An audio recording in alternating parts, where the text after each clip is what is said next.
Sir स्वागत है study home centre पर। तो आप लोग कैसे हो? मैं आशा करता हूँ स्वस्थ होंगे। पढ़ाई बहुत ताकत का तो 2 दिन इसलिए लाइव क्लास नहीं लिए थे, मैं वीडियो नहीं अपलोड किए थे क्योंकि देखो रूम का जो ट्यूशन का रूम है उसको चेंज किए, दूसरे रह सकते हैं रोड साइड में। रोड का गाड़ी का आवाज़ बजेगा देखना बीच बीच में।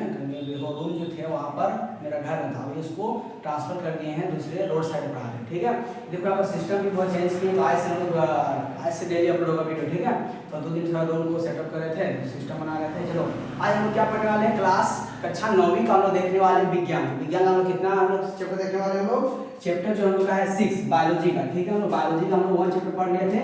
जो चैप्टर का नाम क्या था? जीवन की मौलिक इकाई। ठीक है, जो कोशिका वाला था, कोशिका के बारे में पढ़े थे। ठीक है, आज हम पढ़ने वाले हैं उत्तर के बारे में। क्या पढ़ने वाले हैं? उत्तर की चर्चा किए थे कि जब कोशिका किसे कहते हैं ना, शरीर की सबसे छोटी इकाई जो होता है उसको हम लोग क्या बोलते हैं? कोशिका। या तो शरीर की रचनात्मक एवं क्रियात्मक वो क्या बोलते हैं? कोशिका कहते हैं। लेकिन उत्तर जो कैसे बनता है? जब दो या दो से अधिक कोशिका जब मिल जाता है तब किसका निर्माण होता है? एक उत्तक का निर्माण होता है। और जब सर बहुत सारा उत्तक यानी कि जब 2 या 2 से अधिक उत्तक जब मिलता है तो एक अंग का निर्माण से एक अंग का निर्माण से क्या अंगुली क्या अंग है? इस अंगुली का निर्माण होता है। इस तरह से बहुत सारा अंग मिलकर एक पूरा अंग तंत्र का क्या पूरा हाथ जैसे हो गया पूरा अंग तंत्र का निर्माण करता है, पूरा अंग तंत्र। ठीक है, अब बहुत सारा अंग तंत्र बन के क्या बनाता है? पूरा बॉडी बनता है। जैसे एक अंग तंत्र यहाँ हुआ, एक यहाँ हुआ, एक लिवर सिस्टम हुआ, इससे बहुत सारा अंग तंत्र मिलकर क्या हुआ? एक बॉडी का संपूर्ण भाग बन जाता है। वही हम लोग का यहाँ पर प्रक्रिया होता है। हम शुरू करने वाला उत्तक के बारे में। क्या शुरू करने वाला हम लोग? उत्तक हम लोग समझेंगे किसे कहते हैं। ठीक है, चैप्टर नाम ही है उत्तक है, जिसको इंग्लिश में टिश्यू। ठीक है, तो देखो उत्तक किसे कहते हैं? देखो वहां पर लिखे हैं, क्या लिखे हैं? 2 या 2 से अधिक कोशिकाओं के समूह को क्या कहा जाता है? उत्तक कहा जाता है। ठीक है, यदि आप लोग मेरे चैनल पर नए हैं, चैनल को सब्सक्राइब कर लीजिएगा। इस तरह से क्लास कक्षा 9वीं का डेली आपको वीडियो अपलोड हो जाएगा। ठीक है, इस तरह मैथ का भी अपलोड करेंगे, क्लास 10 का भी धीरे धीरे कोशिश करेंगे। ठीक है, टाइम नहीं मिल पाता है, ट्यूशन में क्लास लेना पड़ता है, इसी कारण से 1 घंटा टाइम मिलता है, उसी में से आप लोग को लेना पड़ता है, वीडियो बनाना पड़ता है। ठीक है, एडिटिंग भी करना पड़ता है, इसलिए थोड़ा सा कम वीडियो अपलोड करते हैं। ठीक है, देखो यहाँ पर उत्तक हम लोग किसको बोलेंगे ना? जब 2 या 2 से अधिक कोशिकाओं के समूह को हम लोग क्या बोलेंगे?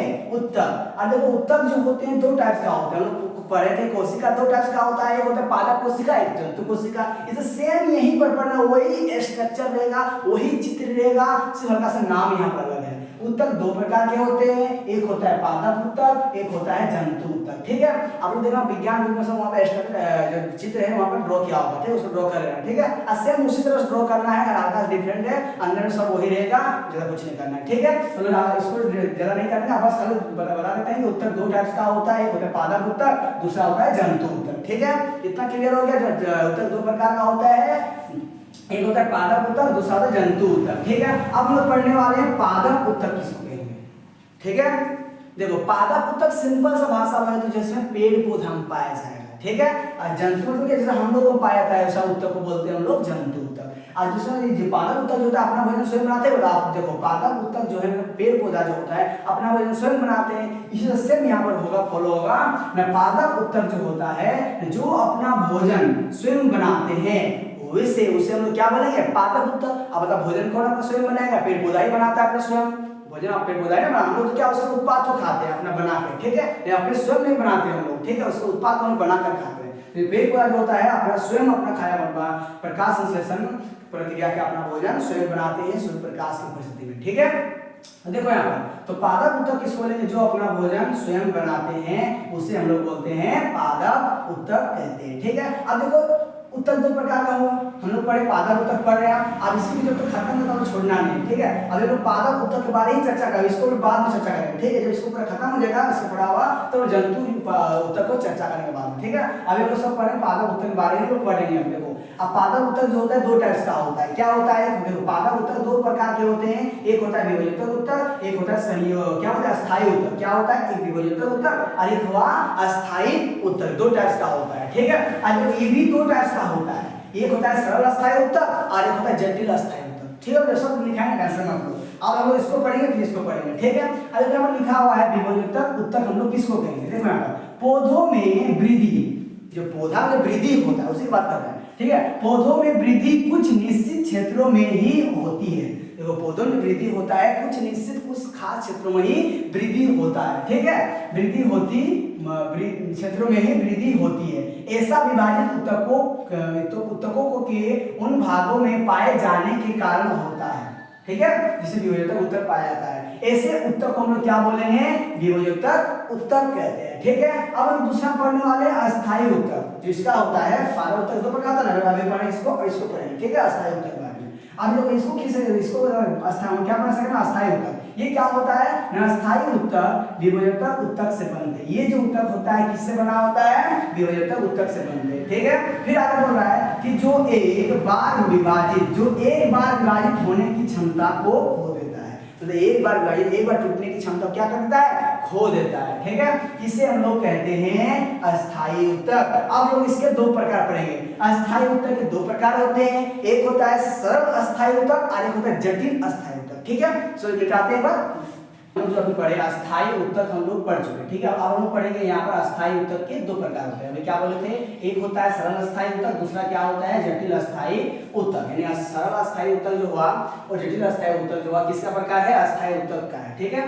तो अस्थायी उत्तक कितने प्रकार, दो टाइप्स का होता है, एक होता है सरल अस्थायी उत्तक, दूसरा होता है जटिल अस्थायी उत्तक। देखो ये क्या होता है सरल अस्थायी उत्तक, ये जो होता है इसमें जो होता है सरल अस्थायी उत्तक एक ही प्रकार की कोशिकाओं से बना होता है। इसमें जो होता है अलग अलग प्रकार की कोशिकाओं से मिलकर बना होता है, बस इसमें हल्का सा डिफरेंट, ज्यादा नहीं। देखो हम पहला पढ़ने वाले सरल अस्थायी उत्तक जो होता है क्या होता है ना, वो उत्तक यानी वैसा उत्तक जो केवल एक ही प्रकार की कोशिकाओं से बनी होती है, उसको बोलते हैं हम लोग सरल अस्थायी उत्तक। नाम इस पता चलता है सरल अस्थायी सिंपल सा, ठीक है। तो सरल अस्थायी कभी पूछेगा याद रखना, इसमें क्या होता है एक ही प्रकार की कोशिकाओं से मिलकर बना होता है। लेकिन देखो ये जो होता है जटिल अस्थायी उत्तक, ये क्या होता है, वो उत्तक जो कई प्रकार की कोशिकाओं से मिलकर बनी होती है, उसे हम लोग बोलते हैं जटिल अस्थायी उत्तक। अब हम लोग पढ़ने वाले हैं सरल अस्थायी उत्तक के भी तीन प्रकार होता है। क्या होता है, पहला में देखो सरल अस्थायी उत्तक जो होता है तीन टाइप्स का होता है। पहला होता है पैरेन्काइमा, दूसरा होता है कोलेनकाइमा, तीसरा होता है एस्क्लेरेनकाइमा। अब जो तीनों जो इसमें तीनों से हम तीनों के बारे में पूरा डिटेल से डिस्कशन करेंगे, ठीक है। तो पहला जो होता है पैरेन्काइमा, ये जो होता है इस उत्तक में कोशिकाओं की भित्ति जो होती है पतली होती है, क्या होती है, बहुत पतली होती है, ठीक है। यह सेलुलोज की बनी होती है। ये जो होता है पैरेन्काइमा उसकी पतली परत जो होती है किसकी बनी होती है, सेलुलोज की बनी होती है, ठीक है। फिर आगे लिखना कोशिका भित्ति प्राथमिक होती है, क्या होती है, प्राथमिक होती है। और ये जो पैरेन्काइमा जो होती है इसकी पतली जो भित्ति होती है कोशिका भित्ति वो किसकी बनी होती है, सेलुलोज की बनी होती है। याद रखना बहुत इंपॉर्टेंट क्वेश्चन, बार बार एग्जाम पूछता है। अब हम दूसरा पढ़ने वाले हम लोग यहाँ पर कोलेनकाइमा। देखो इसमें क्या होता है, इस उत्तक में कोशिका भित्ति किनारों पर क्या होती है, मोटी होती है, ठीक है। एक कोलेनकाइमा जो होता है इस उत्तक में कोशिका भित्ति जो होता है किनारों में साइड में क्या होता है, बहुत मोटी होती है, ठीक है। उसे हम लोग क्या बोलते हैं, कोलेनकाइमा। हम लोग तीसरा चर्चा करेंगे यहाँ पर एस्क्लेरेनकाइमा, ठीक है। पहले इसको मिटाते हैं फिर आगे चर्चा दो को पढ़ ली। अब देखो तीसरा हम लोग क्या पढ़ना है, तीसरा में क्या बचा था मेरा, एस्क्लेरेनकाइमा। क्या बता था मेरा बचा था मेरा एस्क्लेरेनकाइमा, हम लोग किसको कहेंगे, ठीक है। देखो यहाँ पर इसको किस तरह लिखना है ना, इस उत्तक में कोशिकाओं की भित्ति जो होता है, देखो ध्यान दो एस्क्लेरेनकाइमा में क्या होता है ना, इस उत्तक में कोशिकाओं की भित्ति पर क्या होता है, लिग्निन की मोटी परत होती है। किसका होता है, लिग्निन की मोटी परत होती है। फिर यहाँ पर कोशिका भित्ति क्या होते हैं, द्वितीयक होती है, ठीक है। और जो होता है जो क्या हो, प्राथमिक हो गया, क्या होगा, द्वितीयक हो गया, ठीक है। अब हम लोग पढ़ेंगे जटिल, जो हम अभी पढ़ेंगे तीनों लोग क्या पढ़े, सरल अस्थायी उत्तक के प्रकार पढ़े। अब हम लोग पढ़ेंगे जटिल अस्थायी उत्तक के प्रकार, ठीक है। देखो जटिल अस्थायी उत्तक के जो प्रकार होता है दो टाइप्स का होता है। कितने टाइप्स का होता है, दो टाइप्स। एक होता है जाइलम, एक होता है फ्लोएम। तो यार 8 से 7 से पढ़े होंगे। जैसे जाइलम में क्या काम होता है, जड़ के द्वारा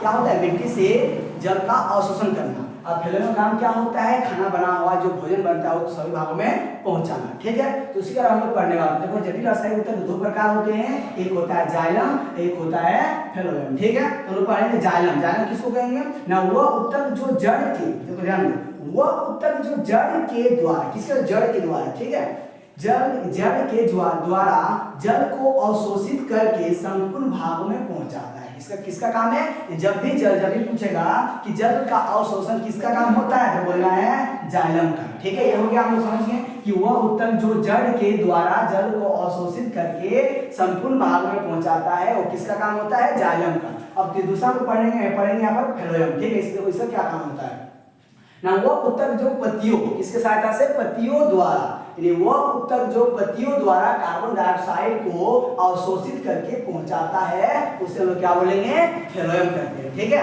देखो ये क्या करता है ना, फ्लोएम का काम है ना, वह ऊतक जो पत्ती के द्वारा, पेड़ के पत्ती की सहायता से क्या कार्बन डाइऑक्साइड को अवशोषित करेगा और जो खाना बनेगा उसको पहुंचाता है, वो किसका काम होता है, फ्लोएम का काम होता है। ठीक है, हम लोग जितना भी पढ़ेंगे यहाँ तक, लास्ट यहाँ तक, ये जो था हम लोग का पादप ऊतक के बारे में पढ़ेंगे। ठीक है, अब हम लोग पढ़ेंगे जंतु ऊतक के बारे में। किसके बारे में, हम लोग दूसरा, हम लोग ऊतक दो प्रकार पढ़े थे, एक होता है पादप ऊतक और दूसरा होता है जंतु ऊतक। पादप ऊतक खत्म हो गया, हम पढ़ेंगे जंतु ऊतक। ठीक है, देखो इसको किसको कहेंगे, जंतु ऊतक। लिखना कि जंतुओं के शरीर से हम लोग हो गए। ठीक है, जंतुओं के शरीर की संरचनात्मक कोशिकाओं के जो जब समूह मिलाते हैं कोशिका को समूह को, तो क्या बनता है, जंतु ऊतक बनता है। ठीक है, ध्यान देना, जंतु ऊतक उसे कहेंगे जंतुओं के शरीर, जितना सारा जंतु है उसके शरीर की संरचनात्मक कोशिकाओं के समूह को क्या बोलेंगे हम लोग, जंतु ऊतक कहते हैं। ठीक है, तो अब हम लोग नेक्स्ट क्लास में स्टार्ट करेंगे, कल का वीडियो होगा उसमें जंतु ऊतक के प्रकार पढ़ेंगे, इसके 5 टाइप्स होता है, उसको चर्चा करेंगे। फिर और उससे आगे हम लोग कल जो है जहां तक लग रहा है चैप्टर खत्म हो जाएगा। ठीक है, ये पार्ट 1 हुआ, और पार्ट 2 जहां तक लग रहा है ये जो वीडियो है पार्ट 1 का वीडियो। ठीक है,